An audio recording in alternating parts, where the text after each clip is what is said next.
না না, আগে যে টাকাটাকে ধরছিলি সে টাকাটা নেই, টাকাটা অনেক টাকা রয়েছে। আগের টাকাটার টাকা নেই, এই টাকাটার টাকা আছে। কি এমন উদ্ধার করে দিয়েছে, সেই তো একই হলা। তুই থামতা, তুই দাঁড়াতা, আমি আসি। कौन है ये लोग? कहाँ से आते हैं? তুমি আপনি আসি গেছো। এই এবার পুজোয় আমার আপেল লাগবে। এই ব্যাপার, একটা আপেল দিতে হবে না, আমি তো ভালো আছি।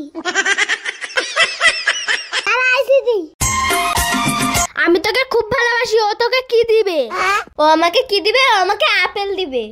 আমি তবে কি চলে যাবা? হ্যাঁ তুই চলে যা, দেখে নিলে কে ছিড়ে যাবে। এই তুই আপেল চাইছ না? না তোর আপেল। ওর মা, আমার কি সর্বনাশ হলো রে। আগের ছেলেটাই ঠিক ছিল, ওকে কেন ছাড়লাম? আমি কি ও আপেল চাইছিলি? Apple phone চাইছিলি?